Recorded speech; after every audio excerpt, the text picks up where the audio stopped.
بتا دی جائے۔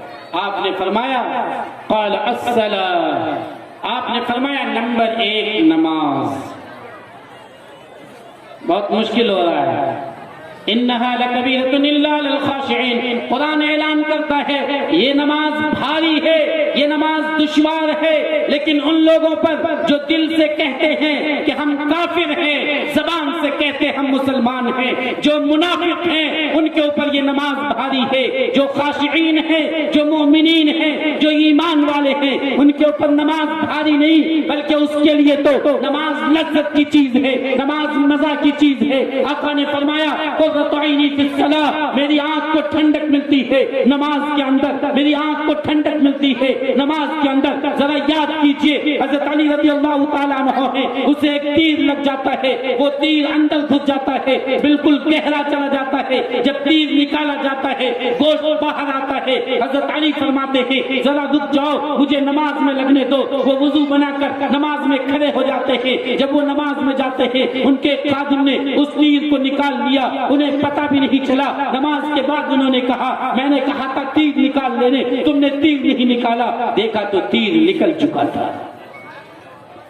جس میں اتنی تکلیف ہو رہی تھی کہ تیر نکالا نہیں جا رہا ہے، لیکن جب وہ نماز میں گئے تو وہ تیر نکالنا آسان ہو گیا۔ کیوں؟ نماز کی لذت زیادہ تھی، نماز کا مزہ زیادہ تھا، تکلیف کم تھی۔ مثال لیجیے میں بتاتا ہوں، آپ صبح یہاں سے جائیے جلسہ سن کر سو جائیے، آپ کے بدن پہ 101 مچھر بیٹھا رہے تو بتائیے آپ کی نیند ٹوٹ جائے گی؟ کہا ہے مچھر کی تکلیف نہیں ہو رہی ہے، کسی کی نیند نہیں ٹوٹے گی، چونکہ ابھی پوری رات جگہ ہے۔ 1000 مچھر بیٹھ جائے تو نیند نہیں ٹوٹنے والی۔ مچھر کاٹ تو رہا ہے، تکلیف ہو رہی ہے، لیکن نیند کا مزہ زیادہ ہے تو مچھر کی تکلیف کا احساس نہیں ہے۔ دن بھر سوئے تھے، ابھی بھی سوئے ہیں، صبح میں نیند پوری ہو گئی، ایک مچھر بیٹھتا ہے فوراً کاٹتے ہیں، فوراً مچھر کو مارتے ہیں۔ کیوں؟ جب نیند پوری ہو گئی، نیند کا مزہ ختم ہو گیا تو مچھر کی تکلیف کا احساس ہونے لگا۔ جب مزہ زیادہ آتا ہے تو تکلیف کا احساس نہیں ہوتا۔ آقا و مولا نبی کریم صلی اللہ علیہ وسلم کے نام پر مر مٹنے والے حضرت علی ابن ابی طالب کو نماز میں مزہ زیادہ آ رہا تھا، اس لیے انہیں تیر کے تکلیف کا احساس نہیں ہوا اور وہ نماز پڑھتے رہے، تیر نکال لیا گیا۔ پتہ کیا چلا؟ نماز میں مزہ ہے، لیکن کیسے؟ سننے سے پتہ چلے گا۔ ایک شاندار مٹھائی میں اپنے ہاتھ میں لے لوں اور کہوں سنیے یہ مٹھائی بہت اچھی ہے، بہت میٹھی ہے، آپ کیا کہیں گے؟ مفتی صاحب کہہ رہے ہیں اس لیے ٹھیک ہوگی میٹھی، لیکن آپ کو یقین کب آئے گا؟ آپ کہیں گے مفتی صاحب ذرا مجھے کھانے دیجئے، میں کھاؤں گا تب تو پتہ چلے گا۔ ہم کہیں گے منہ کھولیے، میں نے منہ میں ڈالا نکال لیا، کہ بولو پتہ چلا؟ ابھی تو دبا ہی رہے ہیں۔ نے کہا اچھا لیجئے، ذرا سا چبایا، مارے گدی پہ سب نیچے نکل گیا۔ ہم نے کہا بولو مزہ آیا؟ ابھی ذرا سا چبایا، پھر دیا، اسے مکمل چبا کر انہوں نے کھا لیا اور پھر اندر چلا گیا، تب وہ کہے گا واہ شاندار مٹھائی تھی، مزہ آ گیا، اتنی مٹھاس اور اتنی شیرینی، اتنی حلاوت۔ یہ پتہ مٹھائی کی مٹھاس کا کب چلا؟ مٹھائی اچھی ہے یہ پتہ کب چلا؟ جبکہ اسے خوب اچھی طرح چبا لیے، تھوک کے ساتھ وہ رل مل گیا۔ ہم نے کہہ دیا نماز میں بہت مزہ ہے، نماز میں بہت لذت ہے۔ آپ کو یقین آئے گا؟ نہیں آئے گا۔ یقین تب آئے گا جب آپ نماز میں اچھی طرح لگ جائیے۔ آپ منہ میں لیتے ہیں نکال دیتے ہیں، عید بقرعید عید بقرعید، آپ منہ میں ذرا سا چبائے اور فوراً نکال دیے، جمعہ نماز پڑھتے ہیں تو آپ کو پتہ کیسے چلے گا؟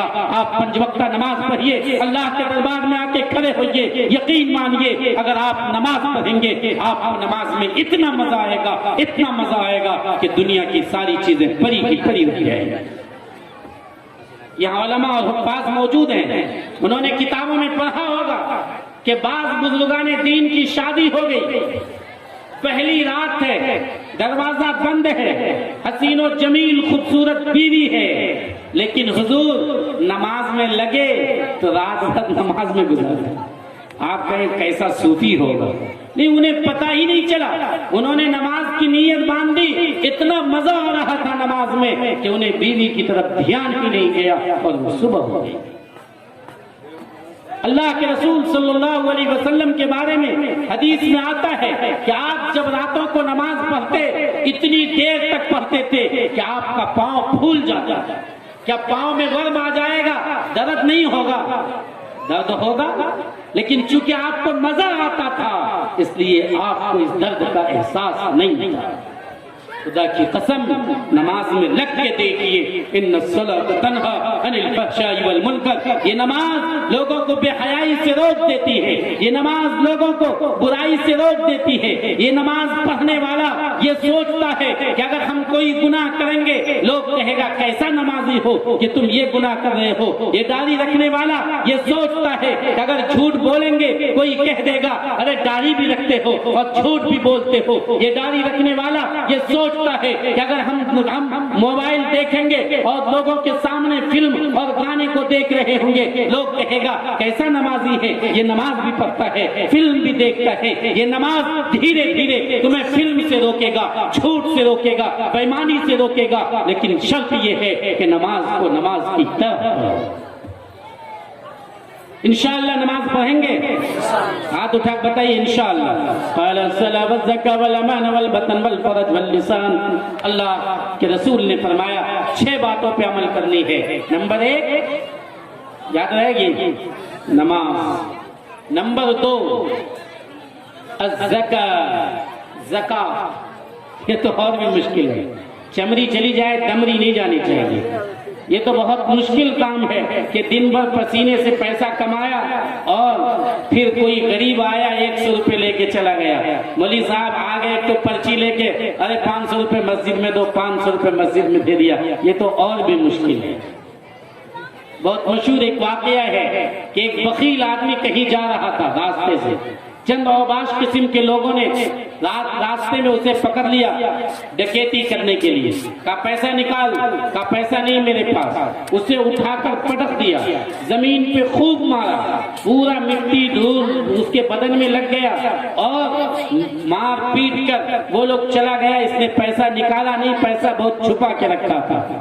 اس کے جانے کے بعد، اوباشوں کے جانے کے بعد گھر کے میں جتنے لوگ تھے قریب میں وہ سارے آئے، ان کے بدن کو پوچھا، اٹھا کے کھڑا کیا، بولا کوئی بات تو نہیں، پریشانی تو نہیں؟ کہا نہیں نہیں، عزت بچ گئی، عزت بچ گئی۔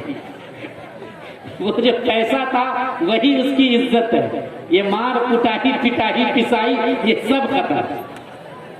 تو ہم میں سے بھی کچھ لوگ ہیں جو پیسوں کو عزت سمجھتے ہیں۔ المال غد وراحل، مال تو صبح کو آتا ہے شام کو چلا جاتا ہے۔ مال دینے والا مالک کون ہے؟ اللہ ہے۔ مال دینے والی ذات کون ہے؟ اللہ ہے۔ کوئی عقل سے مال نہیں کما سکتا، کوئی محنت سے مال نہیں کما سکتا ہے۔ اگر محنت سے مال کماتا، 2 رکشہ چلانے والا ایک ساتھ باہر نکلتا ہے، دونوں نوجوان ہے، ہٹھا کٹا ہے، دونوں کا رکشہ برابر ہے، لیکن شام کو جب لوٹتا ہے ایک 1000 کما کے وہ لوٹتا ہے، ایک 500 روپے کماتا ہے۔ ایک اگر انسان اپنی محنت سے اپنی طاقت سے پیسہ کماتا، ایک عقل مند انسان ہے جس کی عقلیں زیادہ چلتی ہے، جس کے چور میں عقل بیٹھی ہوئی ہے، جس کا دماغ خوب کام کرتا ہے، لیکن وہ غریب ہے، وہ فقیر ہے، وہ محتاج ہے۔ لیکن ایک وہ آدمی ہے جو بے وقوف ہے، چلتا ہے بوکا کی طرح، لگتا ہے پاگل کی طرح، لیکن آپ اس کی لنگی کو کھینچ لیجئے، ایک لنگی کا حصہ اوپر ایک لنگی کا حصہ نیچے، لیکن لنگی کو کھینچیے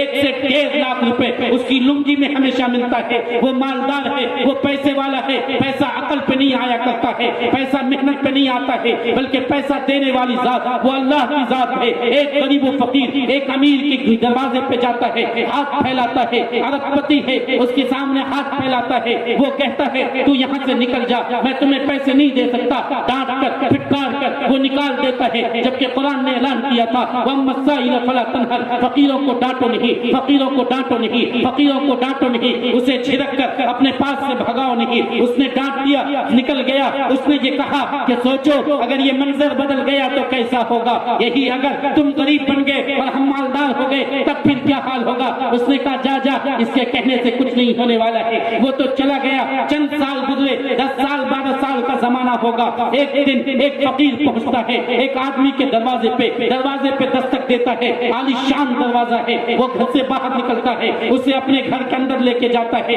اسے بیٹھاتا ہے, کچھ کھلاتا پلاتا بھی ہے, اس کے بعد پیسے دیتا ہے, پھر کہتا ہے ٹھیک ہے تم چلے جاؤ. وہ گھر سے باہر نکلتا ہے, وہ راستے میں جا رہا تھا, پھر اسے بلاتا ہے, کہتا ہے تم نے مجھے پہچانا نہیں, میں تو وہی آدمی ہوں جو ایک دن فقیر بن کر تیرے دروازے پہ آیا تھا. تو ارب پتی تھا, آج تو فقیر ہے, تو میرے سامنے ہاتھ پھیلا رہا ہے اور میں تجھے پیسے بھی دے رہا ہوں, میں تجھے بیٹھا کر کھلا بھی رہا ہوں.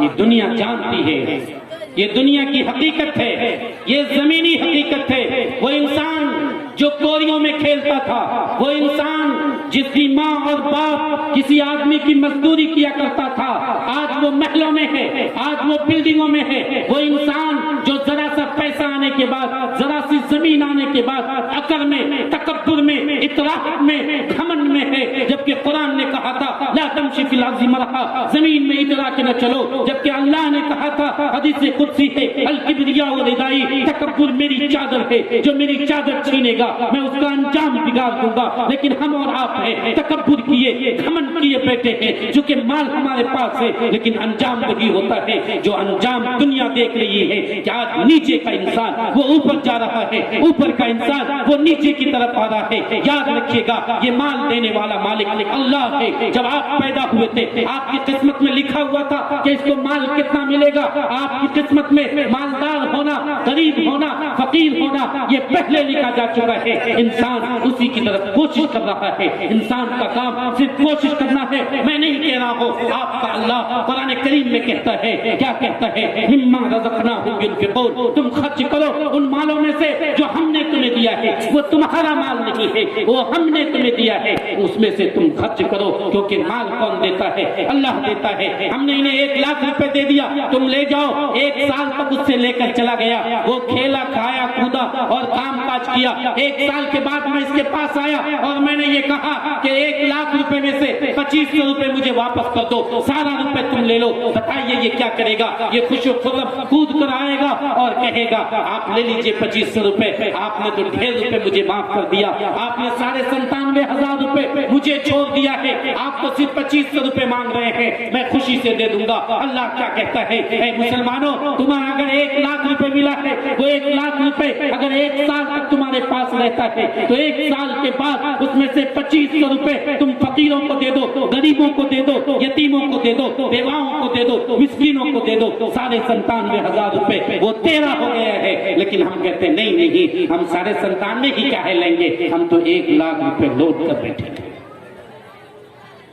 بخاری شریف کی روایت ہے جلد نمبر 1 صفحہ نمبر 88 پر حضرت ابو ہریرہ راوی ہے, من آتاہ اللہ مالا ولم یؤدی زکاۃ, اللہ نے جس کو مال دیا پھر اس نے زکات ادا نہیں کی, مثل مالہ یوم القیامت شجاعا اقرا له زبیبتان, اس قیامت کے دن اس کے اس مال کو ایک گنجا سانپ بنا دیا جائے گا. گنجا سانپ کیوں؟ اس لیے کہ زہر اس کے سر میں جتنا اتنا ہوگا کہ اس کے سر پہ کوئی بال نہیں آئے گا. لہو زبیبتان, اس کے سامنے میں 2 کالے نقطے ہوں گے. یہ 2 کالا نقطہ کیوں؟ یہ سخت زہریلا ہونے کی پہچان ہوگی. پھر کیا کیا جائے گا؟ یتوقہ, وہی 500 کا نوٹ, وہی 2000 کا نوٹ جسے آپ نے گن گن کر سید کر رکھا تھا. اللہ نے خود قرآن کریم میں کہہ دیا ہے وَيْلٌ لِّلْمُطَفِّفِينَ الَّذِينَ, قرآن کریم میں اللہ نے صاف کہہ دیا ہے الَّذِي عَدَّدَ يَحْسَبُ أَنَّ مَالَهُ أَخْلَدَ, جو گن گن کر مال رکھتا ہے اور یہ سمجھتا ہے وہ مال اس کا ہمیشہ رہے گا. آپ نے گن گن کر رکھا ہے, اسی مال کو اللہ ایک مرتبہ کہے گا وہ 500 کا نوٹ, وہ 2000 کا نوٹ سانپ بن جائے گا, وہ آپ کے گلے میں پہنا دیا جائے گا, پھر وہ آپ کے گلتھرے کو چیرے گا. آپ کہیں گے کہ یہ کیا ہو رہا ہے؟ وہ کہے گا انا کنز انا مالک, انا کنز انا مالک, میں تیرا وہ خزانہ ہوں جو تو نے جمع کر کے رکھا تھا, میں تیرا وہ مال ہوں جو تو نے جمع کر کے رکھا. قرآن کہتا ہے والذین یکنزون الذهب والفضة ولا ينفقونها في سبيل الله فبشرهم بعذاب علیم, جو لوگ سونے اور چاندی, مال و دولت, 2000 اور 500 کے نوٹ, اس طرح کے پیسوں کو جمع کر کے رکھتے ہیں ولا ينفقونها في سبيل الله، اللہ کے راستے میں خرچ نہیں کرتے، فبشرهم بعذاب الیم، انہیں خوشخبری دے دو دردناک عذاب کی، یوم یحمى علیہا نار جہنم، جس دن جہنم کی آگ کو سلگایا جائے گا، تیز کیا جائے گا، پھر اس کے پیسے کو وہاں سکے کی شکل میں بنا کر اسے آگ پہ تپایا جائے گا، جب وہ شعلہ بن جائے گا بالکل لال ہو جائے گا، اس سے اس کی پیشانی کو داغا جائے گا، دونوں پہلوؤں کو داغا جائے گا، وظہورہم، اس کی پیٹھ کو داغا جائے گا، اور کہا جائے گا ھذا ما کنزتم لانفسکم، یہ وہ مال ہے جو تم نے دنیا میں اپنے لیے جمع کر رکھا۔ کون لوگ زکوٰۃ ادا نہیں کریں گے؟ ہاتھ اٹھا کے بتائیے۔ جگہ ہوئے ہیں ماشاءاللہ، زکوٰۃ ادا کریں گے ہم لوگ سب آدمی، غریبوں کو پیسے دیں گے انشاءاللہ۔ ہاتھ اٹھا کے سب لوگ زور سے بولیے، دونوں ہاتھ اٹھائیے انشاءاللہ۔ قال الصلاة والزکاة والامان والبطن والفرج واللسان، نمبر 1 نماز، جو اس پہ عمل کرے گا اللہ کے رسول نے فرمایا میں اس کے لیے جنت کی گارنٹی لیتا ہوں۔ نمبر 2 زکوٰۃ، آپ نے فرمایا جو اس پہ عمل کرے گا میں اس کے لیے جنت کی گارنٹی لیتا ہوں۔ قال الصلاة والزکاة والامانہ، تیسرا کام ذمہ داری، تیسرا کام ذمہ داری، جس کے کندھے پہ جو ذمہ داری ڈالی گئی وہ اس ذمہ داری کو نبھائے۔ ایک ماں کی ذمہ داری ہے کہ 7 سال تک وہ بچے کی پرورش کرے، بچے کی تربیت کرے، بچے کے سامنے وہ غلط قسم کا ویڈیو نہ دیکھے، اگر وہ دیکھے گی اس کا بچہ بھی موبائل میں دیکھے گا، بچے کے سامنے وہ گالی نہ دے، اگر وہ گالی دے گی تو بچہ بھی اس کا گالی دے گا، بچے کے سامنے وہ اپنی ساس سے لڑائی نہ کرے، اپنے شوہر سے جھگڑے نہ کرے، اپنے گھر میں دوسروں سے جھگڑا نہ کرے، اگر وہ کرے گا اس کا وہ بچہ جو 7 سال تک جس کا دماغ سادہ ہے وہ بھی دوسرے سے لڑائی کرے گا، بچوں کے سامنے وہ بے پردہ نہ رہے، اگر وہ رہے گا اس کا بچہ بھی کل چل کر وہی بنے گا۔ یہ ایک ماں کی ذمہ داری ہے، ایک باپ کی ذمہ داری ہے، میں نہیں کہہ رہا ہوں، حدیث میں ابو داؤد شریف کی روایت ہے، اللہ کے رسول نے فرمایا ہے وَالرَّجُلُ رَاعٍ عَلَىٰ أَهْلِ بَيْتِهِ وَهُوَ مَسْئُولٌ عَنْ رَعِيَّتِهِ، ایک مرد اپنے گھر کا ذمہ دار ہے، اس کی ذمہ داری ہے کہ اس کی بیوی کہاں جاتی ہے، کیا کرتی ہے، کہیں بے پردہ تو نہیں گھوم رہی ہے، کہیں بازاروں میں، ہوٹلوں میں، چوراہوں میں، چوپالوں میں وہ جاتی تو نہیں ہے، کہیں غیر محرم مردوں کے ساتھ وہ بات تو نہیں کرتی ہے، کہیں وہ اب اس کا بچہ جو لڑکا ہے یا لڑکی ہے وہ جوان ہو گئی ہے، جوانی کے دہلیز پر اس نے قدم رکھا ہے، کہیں وہ گھنٹوں گھنٹہ کسی لڑکا سے بات تو نہیں کر رہی ہے، کہیں وہ عشق کا بازار تو گرم نہیں کر رہی ہے، کہیں وہ کسی اور سے بات چیت کر رہی ہو، اس کا بیٹا جو جوان ہے گھر سے باہر رہتا ہے، کہیں اوباش لڑکوں کے ساتھ، کہیں بے وقوف بے گنڈوں کے ساتھ وہ بیٹھ کر اوباشی تو نہیں کر رہا ہے، وہ جوئے تو نہیں کھیل رہا ہے، شراب تو نہیں پی رہا ہے، وہ پڑھنے کے نام سے، اسکول جانے کے نام سے گھر سے باہر نکلتا ہے، پتہ نہیں وہ کہیں اپنے دوست کے پاس، فرینڈ کے پاس تو نہیں رہ رہا ہے، اس کی بیٹی گھر سے جاتی ہے کہ ہم فلاں جگہ جا رہے ہیں، لیکن کہیں وہ بوائے فرینڈ کے پاس رات تو نہیں گزار رہی ہے، اس کے ساتھ وہ زندگی کی عیاشیاں تو نہیں کر رہی ہے۔ ان تمام باتوں پہ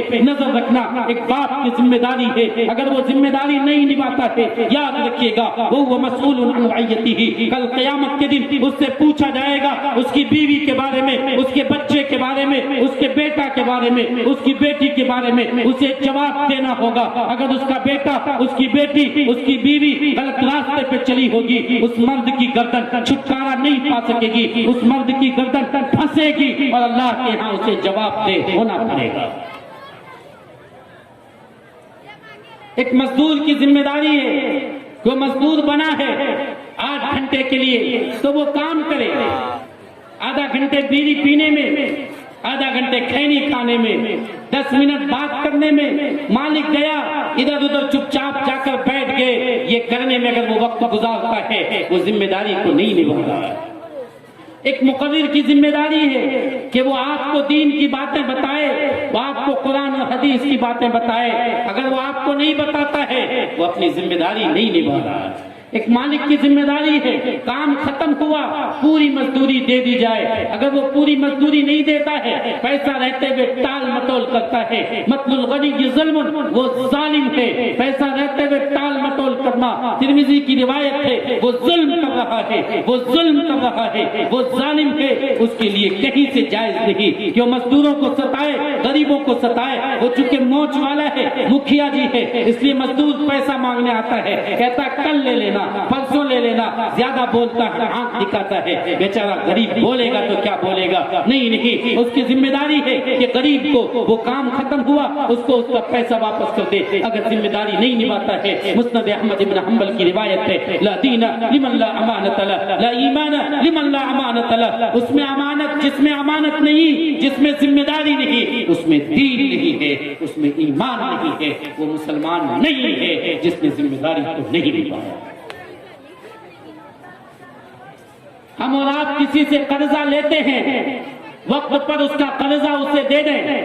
اگر آپ قرضہ لے لیتے ہیں اور قرضہ اسے نہیں دیتے ہیں، ٹال مٹول کرتے ہیں، پہلی بات قرضہ لیں تو طے کر لیں وقت 1 مہینے میں دیں گے، اگر آپ نہیں طے کرتے ہیں پھر بھی جا کر دے دیجئے۔ ہوتا کیا ہے، ہم نے آپ کو پیسہ دے دیا، پھر آپ سے پیسہ وصولنے میں 3 چراغ کا تیل جل جائے گا، 3 چپل کھس جائے گی، ہم آپ کے گھر پہ پہنچیں گے، آپ کہیے گا جب ہوگا تب دیں گے، اور زیادہ بولیں گے تو آپ کہیے گا گھر کاٹ کے تھوڑی بھاگ رہے ہیں، ارے تم سے پیسہ لیے ہیں، کوئی قرضہ تھوڑی کھائے ہیں، ارے قرضہ ہی تو کھایا ہے۔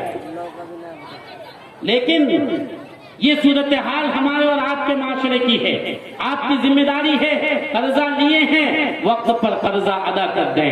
آپ کو میں ایک حدیث سناتا ہوں، بخاری شریف کی حدیث ہے، ایک واقعہ ہے، اس واقعے کا ایک حصہ یہ ہے کہ ایک آدمی جو غریب و فقیر تھا بہت پریشان ہوا، اس پریشانی کے عالم میں اس نے سوچا کرے تو کیا کرے، اس نے کئی کے سامنے ہاتھ پھیلایا، کسی نے اسے پیسہ نہیں دیا، لیکن ایک آدمی نے کہا یہ دریا ہے، کشتی پکڑو، دریا کے پار چلے جاؤ، وہاں ایک سیٹ ہے، وہ سب کو پیسہ دے دیا کرتا ہے، جو اس سے مانگتا ہے اس کو پورا کر دیتا ہے۔ وہ کشتی پہ سوار ہوا، دریا پار کیا، اس کے دروازے پہ دستک دی، اس نے پوچھا دروازے پہ کون ہے، اس نے کہا میں ایک محتاج ہوں، میں ایک فقیر ہوں، اس نے دروازہ کھولا، پوچھا بتاؤ کیا بات ہے، اس نے کہا 1000 سونے کے سکے چاہیے، 1 مہینے میں تمہیں ادا کر دوں گا، میں واپس کر دوں گا۔ اس آدمی نے کہا، وہ آدمی کچھ نہیں کہا، اپنے گھر گیا، ایک تھیلی اٹھایا، اس تھیلی کو اٹھا کے دیا، بولا گن لے، 1000 سونے کے سکے تھے، یہ اپنا دریا کے پاس گیا،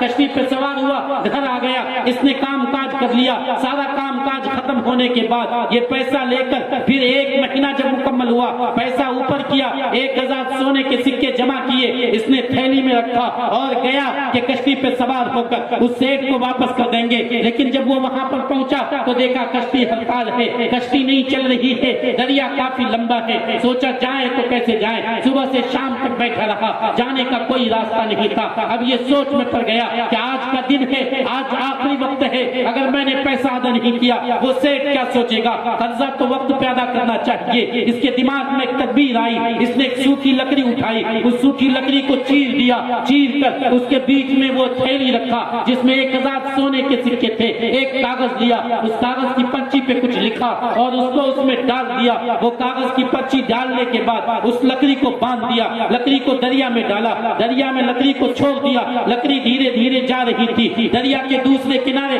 وہ سیٹ دریا کے کنارے ٹہل رہا تھا، چہل قدمی کر رہا تھا، اس نے دیکھا ایک سوکھی لکڑی آ رہی ہے، اس نے یہ سوچا کنارے لگ چکی ہے، یہ لکڑی اٹھا لیتے ہیں، جلاون کا کام آئے گا، اس وقت میں گیس نہیں چلا کرتا تھا، اس وقت کا سیٹ پیسہ والا یہ نہیں سوچتا تھا کہ ہم اپنا کام کیسے کریں گے، اپنے کام میں سنکوچ کیسا، اپنے کام کرنے میں کوئی شرم نہیں آتی تھی، وہ اس لکڑی کو اٹھایا، اپنے گھر آ گیا، اس کی بیوی نے کہا جلاون نہیں ہے ذرا اسے چیر دو، اس نے کلہارا لیا، اس کلہارے کو جب اس پہ مارا تو وہ 2 ٹکڑا ہو گیا، چونکہ 2 ٹکڑا تو پہلے سے تھا، وہ فوراً 2 ٹکڑا ہوا، دیکھا اس کے اندر ایک تھیلی ہے، نکالا سونے کے سکے ہیں، 1000 سونے کے سکے، اس میں دیکھا ایک پرچی ہے جس پرچی میں لکھا ہوا ہے اے دریا اے دریا اے دریا تو اسی اللہ کے حکم سے چلتا ہے جس اللہ کو ہم بھی مانتے ہیں، اے دریا تجھے اسی اللہ کا واسطہ ہے تو میرے بیچ میں ہے، اس لیے میں اس کے پاس نہیں جا پا رہا ہوں، تجھے اسی اللہ کا واسطہ ہے اس پیسے کو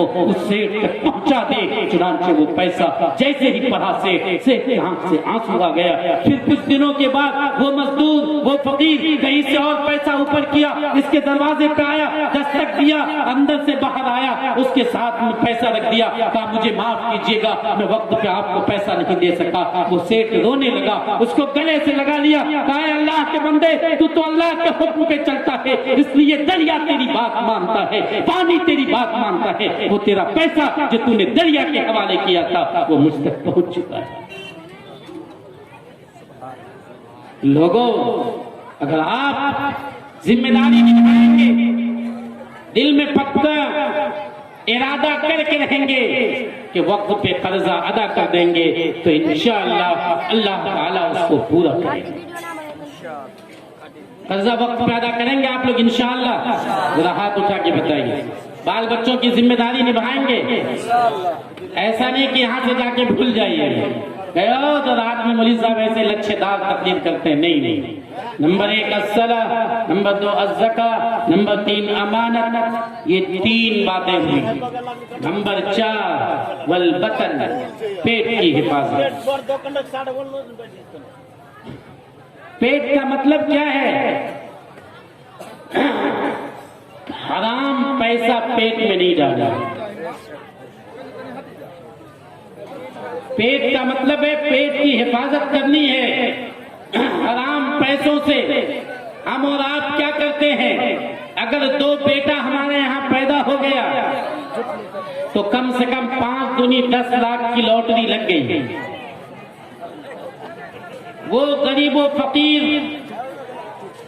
لڑکی والے جس کی بیٹی جوان ہونے کے قریب ہوتی ہے، رات میں اس کی نیند اڑ جاتی ہے کہ پیسہ لائیں تو کہاں سے لائیں، انتظام کریں تو کہاں سے کریں، صبح و شام تگ و دو میں رہتا ہے کہ پیسے کا ہم انتظام کریں۔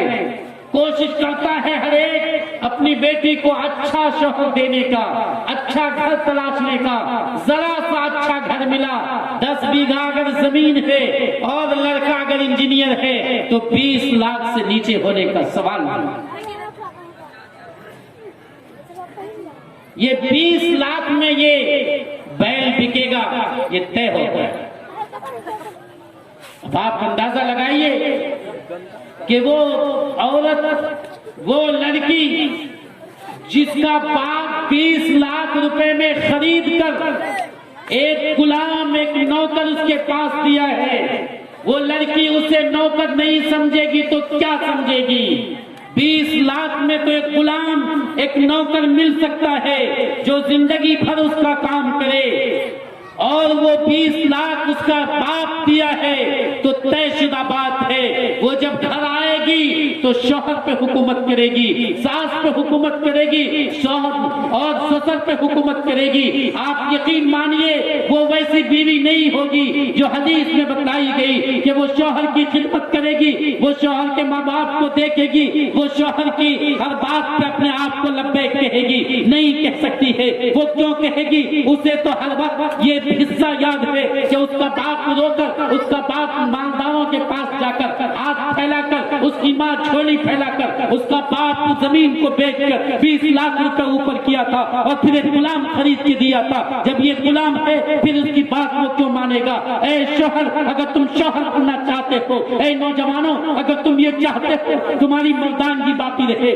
تمہاری بات پر بیوی لبیک کہے، پھر تم اس کے پیسے کیوں لیتے ہو؟ جس سے تم پیسے لے رہے ہو تم تو اس کے نوکر ہو، پھر حاکم کیسے بنو گے؟ قرآن نے کہا الرجال قوامون علی النساء، مرد تو حاکم ہے عورتوں پر، مرد حاکم ہے عورتوں پر۔ اور قرآن نے دوسری جگہ کہا للرجال درجہ، مردوں کو ایک درجہ فوقیت ہے، مرد اور عورت دونوں برابر ہیں لیکن مرد ایک درجہ اوپر ہے۔ کیوں؟ بما انفقوا علیہن، اس لیے کہ مرد عورت پہ خرچہ کرتا ہے، مرد عورت کو پیسہ دیتا ہے۔ جب آپ بیوی کا پیسہ کھائیں گے، بیوی سے پیسہ لیں گے، بیوی کے میکے سے پیسہ لیں گے تو آپ بتائیے کہ آپ کو درجہ کہاں ملے گا؟ آپ کو اوپر کا درجہ کہاں ملے گا؟ آپ کو ایک درجہ نیچے آنا ہوگا۔ قرآن نے کیا کہا؟ جو خرچہ کرے گا اس کو ایک درجہ اوپر ملے گا، جو خرچہ کرے گا اس کو 1 درجہ اوپر ملے گا۔ گھر کے اندر کا حصہ کا مالک عورت ہے، گھر کے باہر کے حصے کا مالک مرد ہے، دونوں مل کر یہ گاڑی چلتی ہے زندگی کی۔ لیکن اللہ نے کہا دیکھو جب بات ماننے کی آئے تو شوہر جو کہے گا وہی سنا جائے گا، بیوی کی نہیں سنی جائے گی۔ اگر دونوں میں انبن ہو گیا، دونوں کا یہی ٹھیک ہے تو ٹھیک ہے، لیکن بیوی کہے یہ ٹھیک، شوہر کہے وہ ٹھیک، تو شوہر کا چلے گا۔ لیکن کب چلے گا؟ بما انفقوا علیہن، جب کہ شوہر خرچہ کرے گا۔ یہ خرچہ کہاں سے کرے گا؟ یہ تو بیوی کو نوکری کرا کے اس سے پیسے لیتا ہے، یہ بیوی کو گروپ میں بھیج کر اس سے پیسے اٹھواتا ہے، یہ بیوی کا پیسہ کھاتا ہے۔ یہ بیوی سے جب شادی کیا تھا اس وقت میں میکے سے اس وقت میں پیسہ لیا تھا، اور اب بھی تانا دیتا ہے اور بیوی کے میکے سے پیسہ خرچ لیتا ہے۔ وہ جہیز اور تلک کے نام پر اس نے اپنی جھولی کو بھرا ہے، اس کا باپ اپنی جھولی کو بھرا ہے۔ تو یقین مانیے وہ درجہ وہ اوپر نہیں ہو سکتا ہے، بلکہ اس کو 1 درجہ نیچے رہنا ہے۔ وہ پیسہ ہم پیٹ میں ڈالتے ہیں، حرام پیسہ، بے ایمانی کا پیسہ، سود کا پیسہ، جبکہ اللہ کے رسول نے فرمایا کہ سود کا 1 درہم 10 روپے کے برابر بھی اگر کوئی آدمی کھاتا ہے، اپنی ماں سے 36 مرتبہ بدکاری کرتا ہے۔ بعض روایت میں 46 مرتبہ۔ اور ہم اور آپ گروپ کے نام پہ کتنے سود لے رہے ہیں؟ ہم اور آپ سیونگ اکاؤنٹ کھلاتے ہیں، اس میں کچھ پیسہ بڑھتا ہے، آپ جب پاس بک کو اپڈیٹ کرائیں گے اس میں انٹرسٹ لکھا رہتا ہے، اس پیسے کو جوڑ کے کسی غریبوں کو دیں، کسی مدرسے میں دے دیں۔ ہم اور آپ وہ پیسہ نہیں نکالتے، وہ پیسہ خود آتے ہیں، وہ سود کا پیسہ ہے۔ ہم اور آپ LIC اپنی جان کا کراتے ہیں، اور ہمارے مرنے پہ ہمارا بیٹا اس پیسے کو اٹھا کر لے جاتا ہے۔ یہ آپ نے جمع کیا 1 لاکھ، مل رہا 5 لاکھ، یہ سود کی رقم ہے، اور سود لینا حرام ہے، سود دینا حرام ہے۔ سود لکھنے والا وہ بھی گناہگار ہے، سود کا کاروبار کرنے والا حرام گناہگار ہے، اس میں مدد کرنے والا گناہگار ہے۔ وہ سارے لوگ جو سودی کاروبار میں لگے رہتے ہیں سب پہ اللہ کی لعنت ہے، اللہ کے رسول کی لعنت۔ ایک بھی حرام لقمہ اگر پیٹ میں آ جائے، حضرت ابوبکر صدیق رضی اللہ تعالیٰ عنہ کے پیٹ میں ایک لقمہ آیا تھا، آپ نے اپنی انگلی داخل کی، جس لقمے پہ شبہ تھا، حرام نہیں تھا، شبہ تھا کہ کہیں یہ حرام نہ ہو، انہیں شبہ پیدا ہوا، انہوں نے اپنی حلق میں انگلی ڈالی، کر کے انہوں نے جتنا کھایا تھا سب کو الٹی کر کے نیچے نکال دیا، پھر انہیں اطمینان اور سکون ہے۔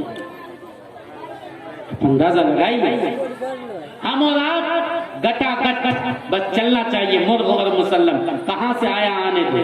کوئی مرا تو چہارم میں پورا بھوج ہو رہا ہے اور شاندار انداز میں کھا رہے ہیں، کسی کا باپ مرا پورا بستی خوش ہے کہ واہ بھوج جا رہا ہے۔ اب مولوی صاحب بھی سوچیں گے کہ ہاں بھلے مرا ہے تو جگ گیا بھوج۔ ارے دعوت خوشی میں ہوتی ہے، دعوت غم میں نہیں ہوتی۔